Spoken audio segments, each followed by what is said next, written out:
Chapter 9. Marley Gets Older. Jenny and I had a good life. Our children were young. We felt young too. But when we looked at Marley, we saw many changes.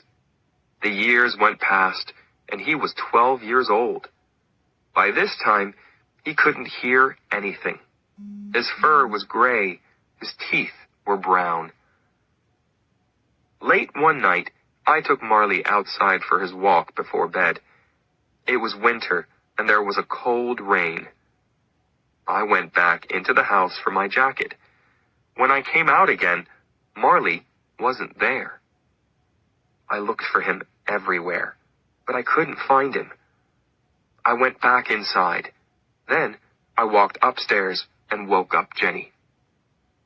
"I can't find Marley," I said. "He's out there in the rain." Jenny pulled on her jeans and shoes, and we went outside again. I walked slowly through the woods and called for Marley. Jenny went a different way. We were very wet and cold. "Let's go home and get warm," I said. "I'll get the car and come out again." We walked back to our house. Suddenly, we saw Marley. He stood outside the house, out of the rain. When he saw us, he was very happy. I felt angry with him, but then I was happy too. I brought him inside and dried him. Marley was very tired.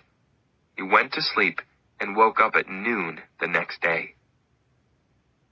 Marley couldn't see well now.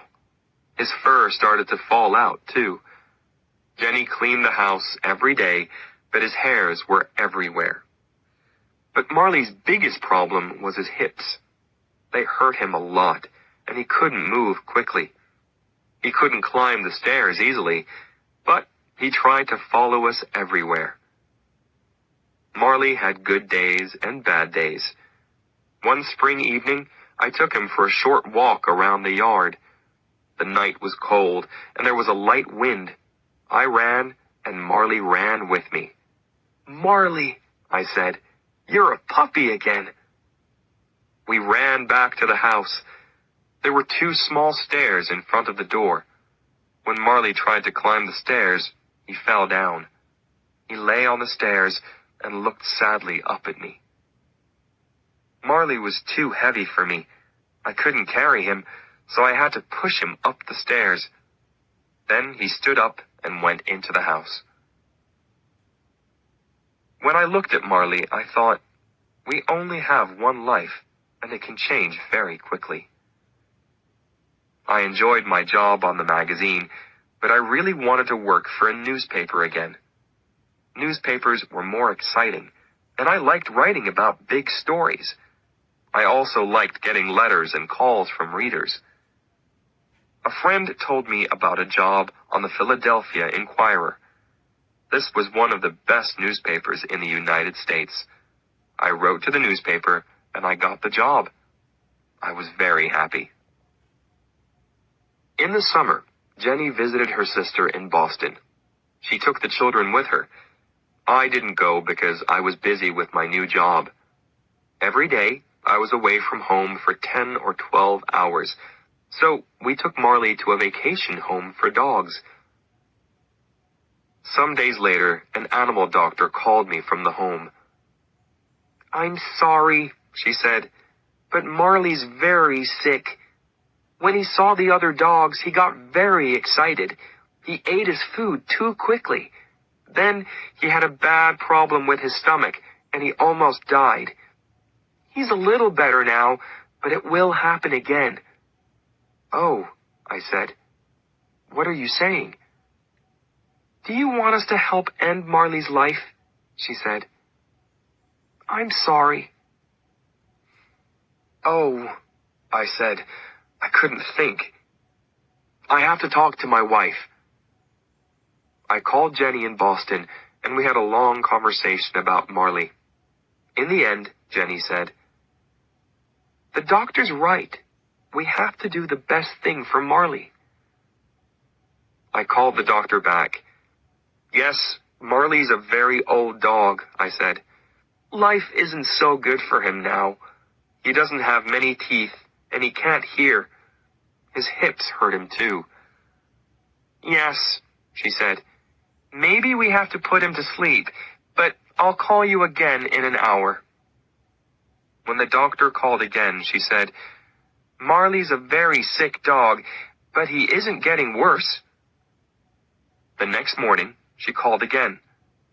We can wait, she said. Marley's eating. You can take him home tomorrow. I was very happy. The next evening after work, I went to the dog's home. Marley was very thin and weak. I thanked the doctor. Everybody here loves Marley, she said.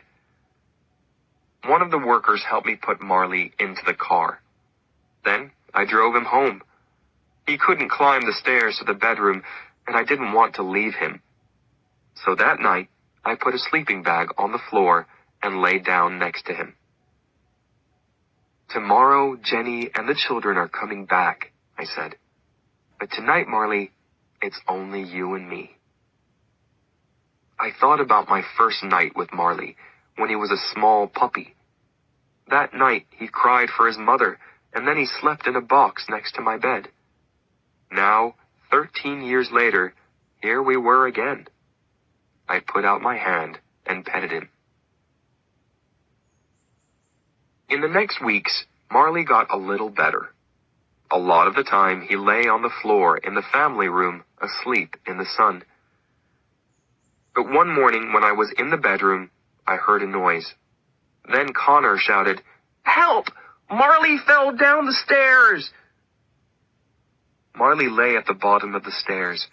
Jenny and I ran to him, but then he got up and walked away. Marley had a bad fall, I told the children. But he's okay. But Marley was hurt. When I got home from work that evening, he couldn't move. When he saw me, he tried to get up, but he fell down again on the floor. I don't think Marley can go upstairs again, I said. But I was wrong. The next day, I was upstairs at my computer in my bedroom when I heard a sound. I turned around. Marley stood at the bedroom door.